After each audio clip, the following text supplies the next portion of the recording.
In 1776, a book was published, only 24 pages. But this book changed the lives of millions. Benjamin Franklin's small work called The Way to Wealth became one of the most widely read personal finance guides in history. So why? Because Franklin had transformed the secrets of wealth into simple advice that anyone could understand. Think about it for a moment. A book written 250 years ago is still valid today, still works, still teaches people how to save money, fix spending habits, and achieve real wealth. This book was actually a compilation of the best financial advice from Poor Richard's Almanac that Franklin had written over 25 years.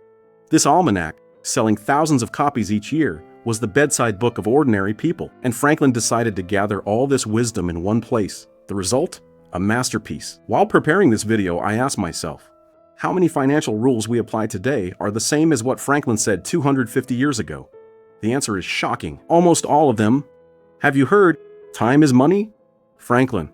Do we say small amounts create large fortunes? Franklin. Don't put off until tomorrow what you can do today?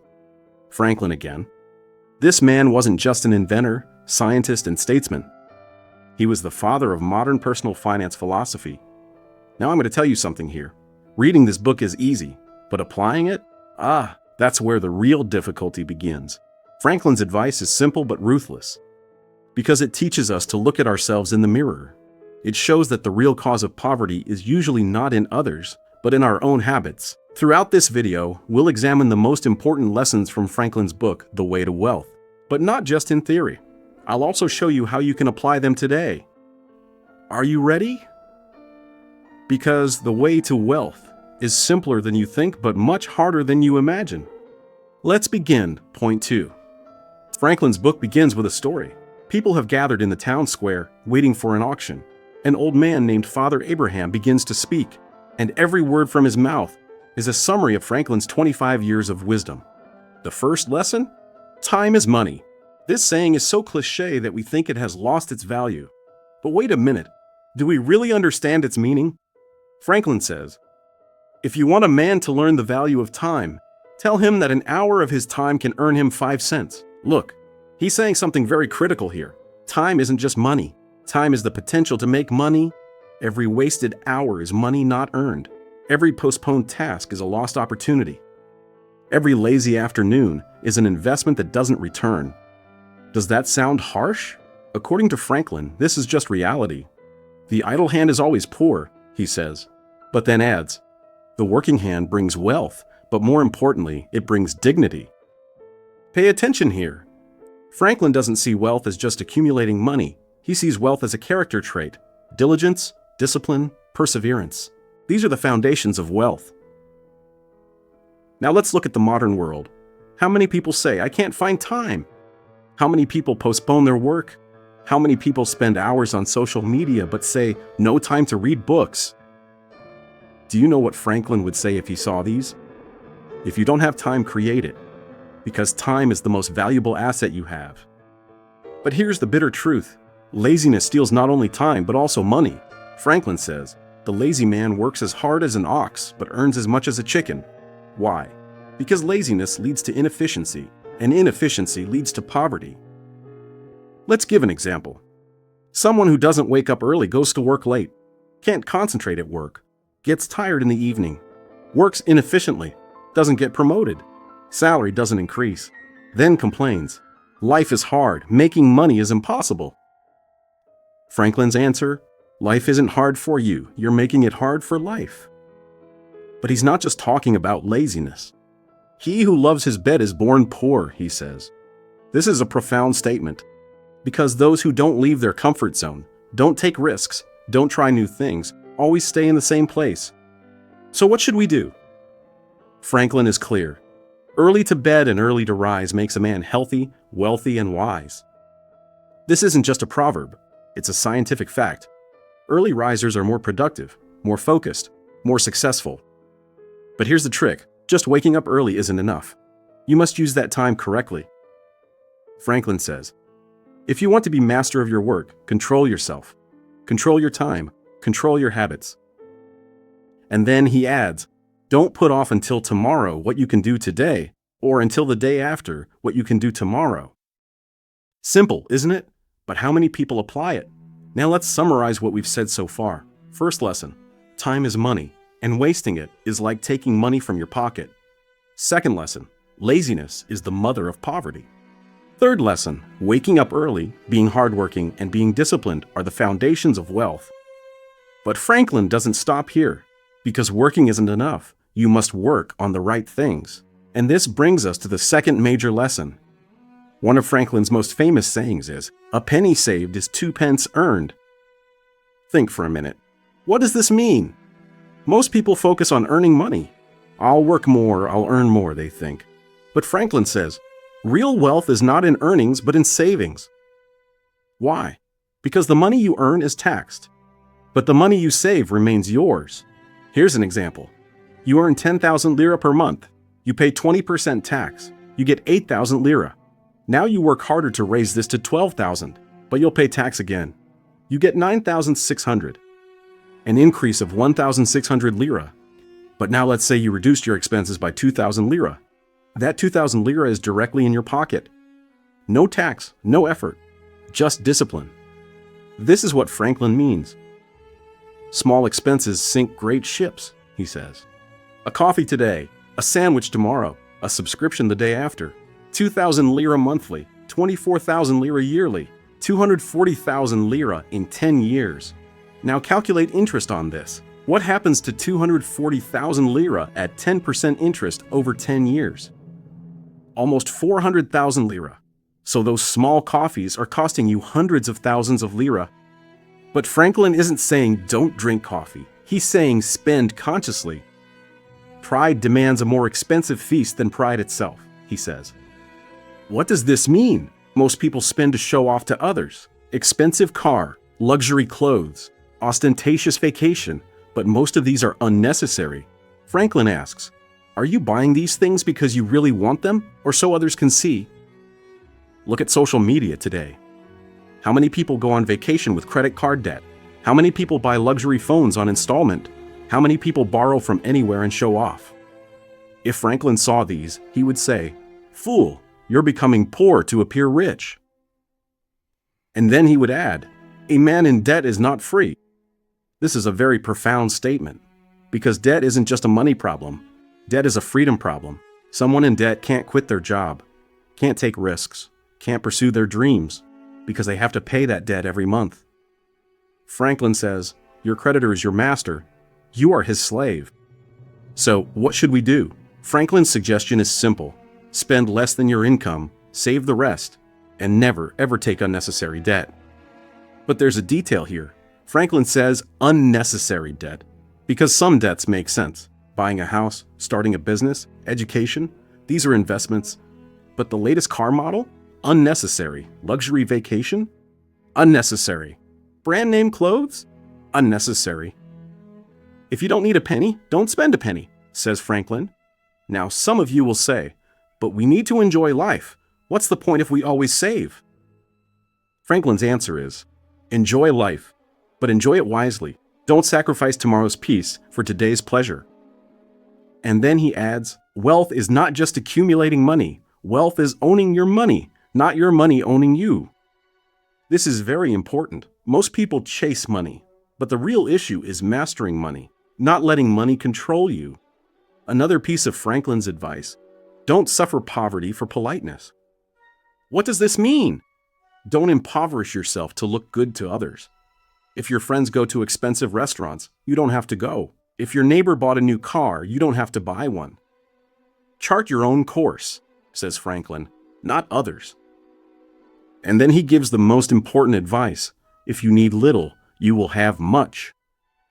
This is the essence of minimalism.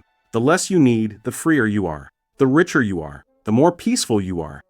So how do we apply these? First, before every expense, ask, do I really need this? Second, make a monthly budget, track every penny. Third, cancel unnecessary subscriptions. Fourth, don't go shopping hungry. Fifth, apply the 24-hour rule. Wait 24 hours before buying something expensive. As Franklin says, small leaks sink great ships. Small savings create great fortunes. Now we've come to the real game changer part. Because Franklin isn't just saying save. He's saying understand how money works. Idle money is dead money, says Franklin. But working money is living money because it multiplies itself. Today we call this compound interest. In Franklin's time, he said, money makes money, and that money makes more money. Let's give an example. You saved 10,000 lira. It's sitting in the safe. After 10 years, it's still 10,000 lira. Actually, due to inflation, its value has dropped, maybe worth 7,000 lira. But you put the same 10,000 lira in an investment with 10% return. What happens after 10 years? Approximately 26,000 lira. Without doing anything, your money increased 2.5 times. This is what Franklin means. Make your money work for you. Don't work for your money. But he gives a warning here. Investment made in haste results in repentance. What does this mean? Don't fall for easy money promises. Don't believe get-rich-quick schemes. Don't jump into risky ventures. According to Franklin, do you know what the best investment is? Investing in yourself. You can't make an empty sack stand upright, he says. First fill yourself. Knowledge, skill, experience. These are your real wealth. Today we call this human capital. Franklin said it 250 years ago. And then he adds, if you invest in your head, no one can take it from you. But the money in your pocket can disappear in an instant. Think about it. You learned a profession, you learned a language, you gained a skill. These stay with you, but you can lose money, you can lose your job. But your knowledge, no one can take. Another piece of Franklin's advice. Experience is a dear school, but fools will learn in no other. What does this mean? You'll learn from mistakes, but if possible, learn from others' mistakes. Because learning from your own mistakes is very expensive, so how should we invest today? To apply Franklin's principles. First, don't rush. Research. Learn. Second, diversify your risk. Don't put all your eggs in one basket. Third, think long-term. Don't chase getting rich quick. Fourth, invest in yourself. Read books, take courses, find mentors. Franklin says, an investment in knowledge always pays the best interest. But there's something more here. Franklin says the value of money is relative. A penny saved is a penny earned, he says, but more importantly, a penny saved is a penny not spent. Pay attention here. Most people measure money's value only by purchasing power.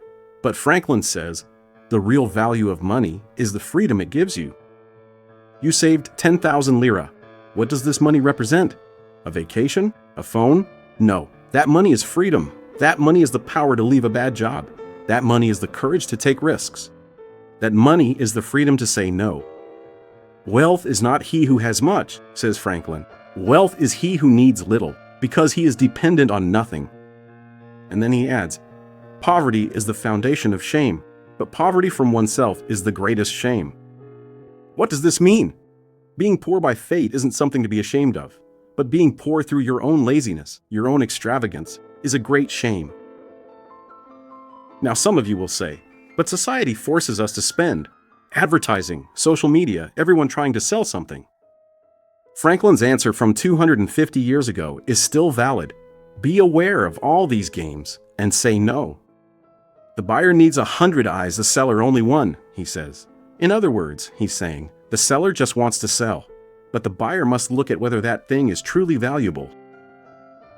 Today we call this consumer awareness. In Franklin's time, they called it common sense. And finally, Franklin asks about the purpose of money.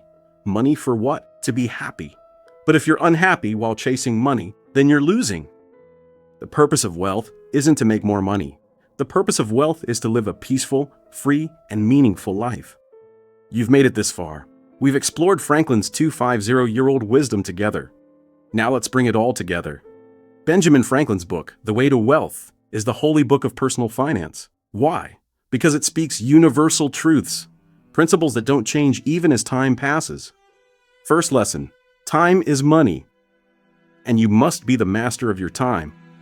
Every morning you wake up early, you move one step forward. Every time you postpone work, one step back. Every wasted hour is an opportunity that doesn't return. Franklin says, lost time is never found again. What will you do today? Spend 3 hours on Netflix or invest in yourself. Get lost on social media or learn something. Surrender to laziness or pursue your dreams. The choice is yours. But remember, every choice has a cost. Second lesson, be frugal.